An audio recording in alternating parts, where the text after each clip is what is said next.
पहला जो हमारा बजट था वो कब पेश किया गया था। तो जहाँ तक ब्रिटिश काल की बात करें तो 1860 में पहला बजट जो था वो पेश किया गया था, जो कि उस समय के 112 के अंतर्गत बजट का उल्लेख किया गया। तो जो इनकम पे टैक्स लगने वाला है वो कितने स्लैब में लगने वाला है और कितनी छूट दी गई है इस बार, तो चलिए जानते हैं। और ये जो 7 लाख की बातें निर्मला सीतारमण जी के द्वारा कहा जा रहा है, 7 लाख आखिर है क्या, तो उस विशेष वस्तु पे हम लोग बात करते हैं। तो गृह मंत्रालय की तो 1.96 करोड़ रुपए, रसायन और उर्वरक मंत्रालय की अगर बात करें तो 1.78 लाख करोड़ रुपए दी जा रही है।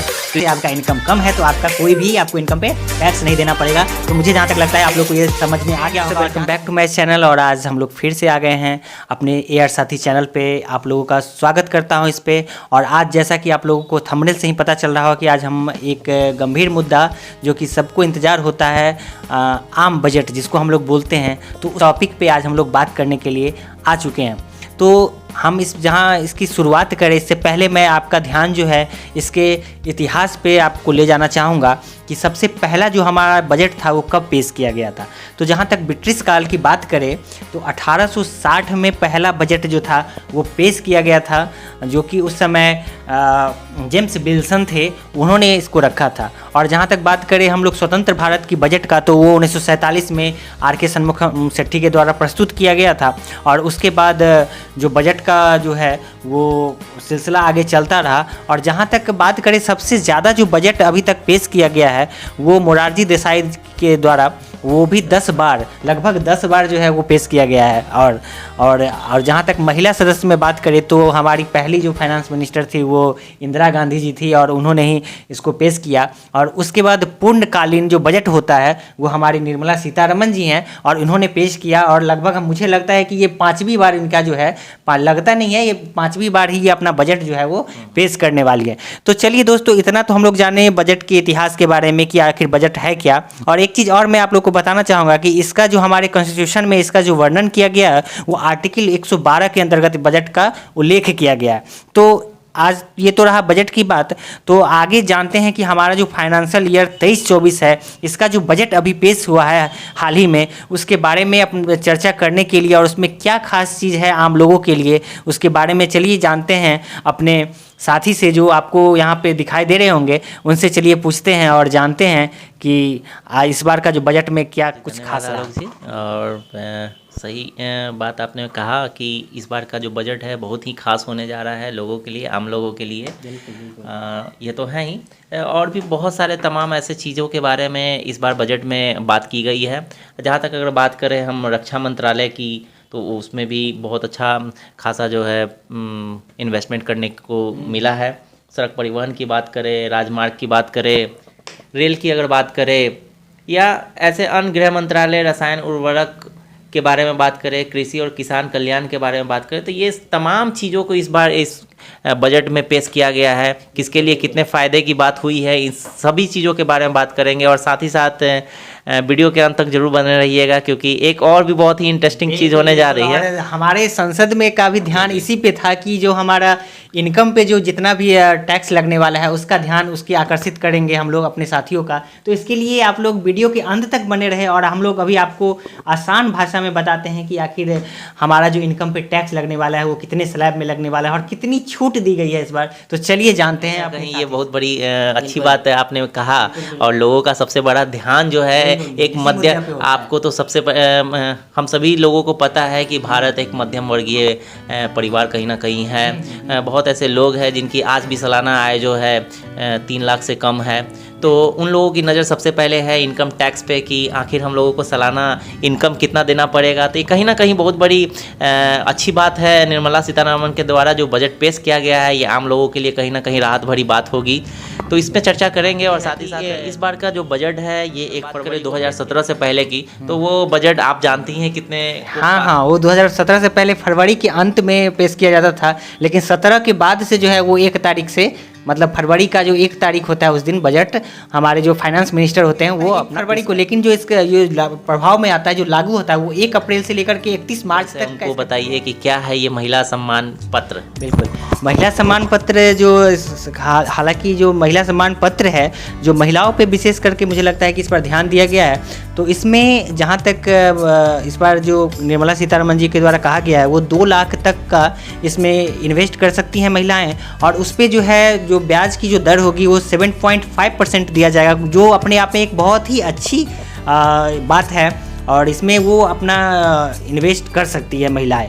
तो उसके बाद जहाँ और भी चीज़ की बात करें तो PM श्री योजना, गोवर्धन योजना और बहुत सारे जो है जिस पे बात कही गई है, लेकिन उतना विशेष हम आप लोगों को नहीं बताना चाहेंगे। जो पब्लिक की आम पब्लिक के लिए ज़रूरी है तो उस स्लैब रेट के बारे में चलिए देर न करते हुए जानते हैं कि वो क्या है, उसके बारे में आपको बताएं। इन्होंने कही है कि निर्मला सीतारमण जी के द्वारा जो है अभी हाल ही फिलहाल जो पेश किया गया है महिला बचत, जिसमें अभी आपको इनके द्वारा मालूम ही चला गया कि 2 साल का टारगेट है, 2 साल के अंदर जो है इसमें आपको 2 लाख रुपए तक जमा करना है।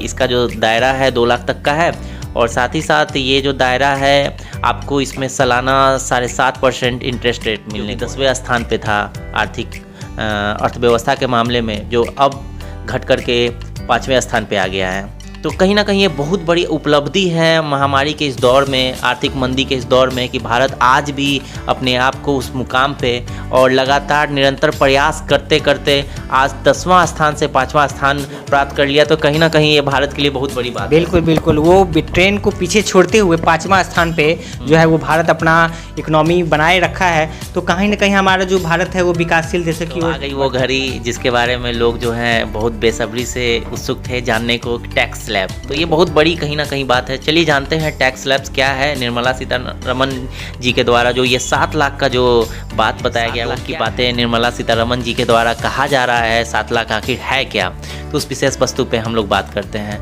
तो ये जो 7 लाख है एक प्रकार का सालाना इनकम है। सालाना इनकम आपके कोई भी हो सकते हैं, 2 लाख, 4 लाख, 5 लाख, 6 लाख या इससे ऊपर कोई भी। तो एक दायरा फिक्स किया गया है निर्मला सीतारमण के द्वारा कि अब तक जो आप कमाते आए हैं अब उसको बढ़ा करके 7 लाख तक का दायरा कर दिया गया है। अगर आप 7 लाख के दायरे में आते हैं तो आपको कोई भी जो है इनकम और टैक्स नहीं चुकाना होगा। इसमें कोई भी किसी भी प्रकार का टैक्स आपको चुकाने के लिए तो 7 से करके वो 5 कर दिया गया है। तो चलिए जानते हैं 7 से 5 कर दिया गया है, उस 5 स्लैब में कौन कौन सा दायरा आता है उसके बारे में थोड़ी सी जानकारी आपको मैं दे दूं।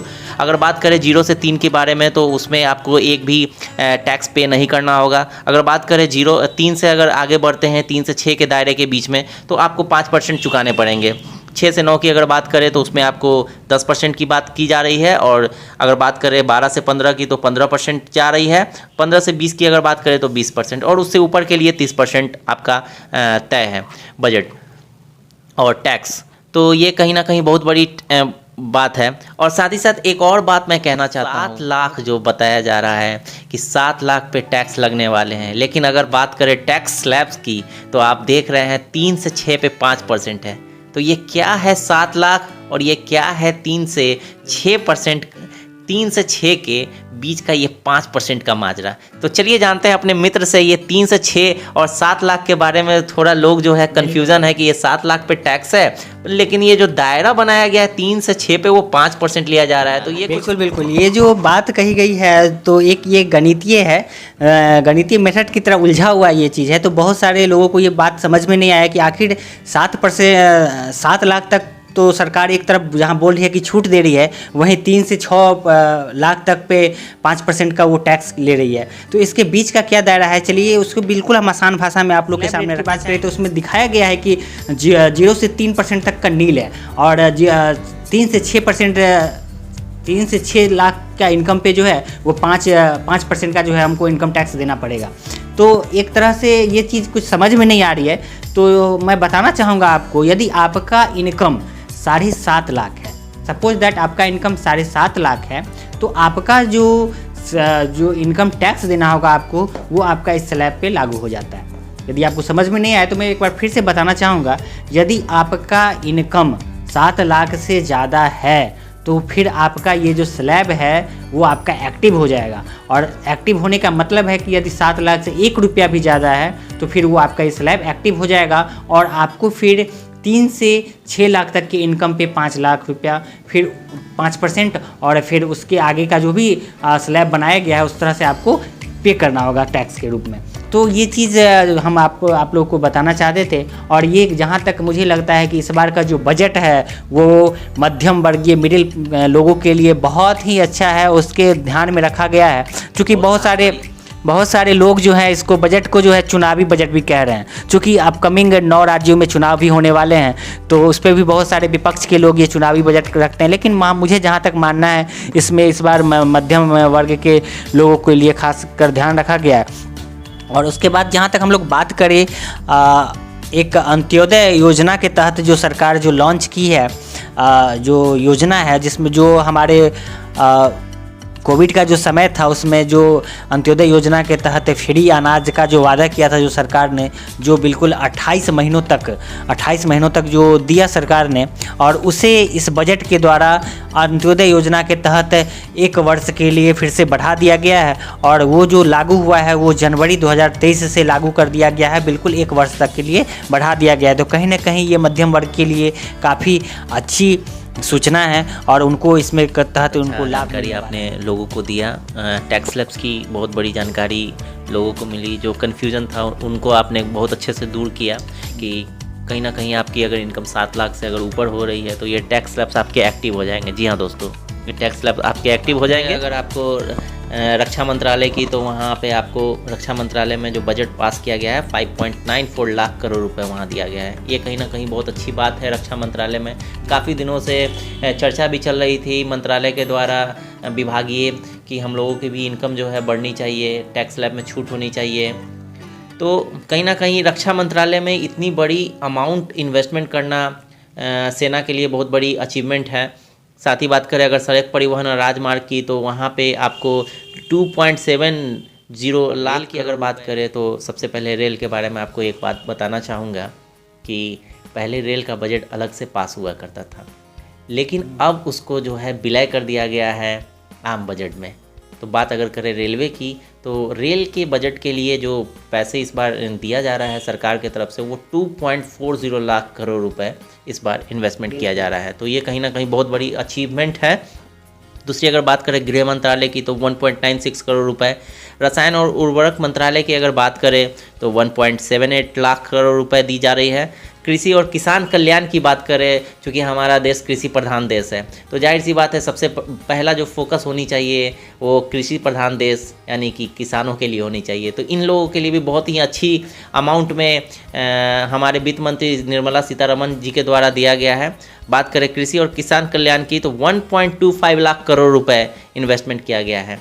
तो कहीं ना कहीं बहुत अच्छी बात है। हमने बजट के बारे में बहुत आसान से भाषा में आप लोगों को समझाया, और इस सेशन में आज हम लोग इतना ही रखेंगे और मिलेंगे। अब मिलते हैं एक नए वीडियो के साथ अपने इस चैनल पे, तो उसके लिए आपको वेट करना होगा और एक नई रोचक जानकारियों के साथ हम लोग मिलते हैं। तब तक के लिए अपने साथी को भी धन्यवाद देते हैं और आप लोगों का भी धन्यवाद जो आप लोग इस चैनल पे इतना सपोर्ट कर रहे हैं और हमें लाइक कर रहे हैं।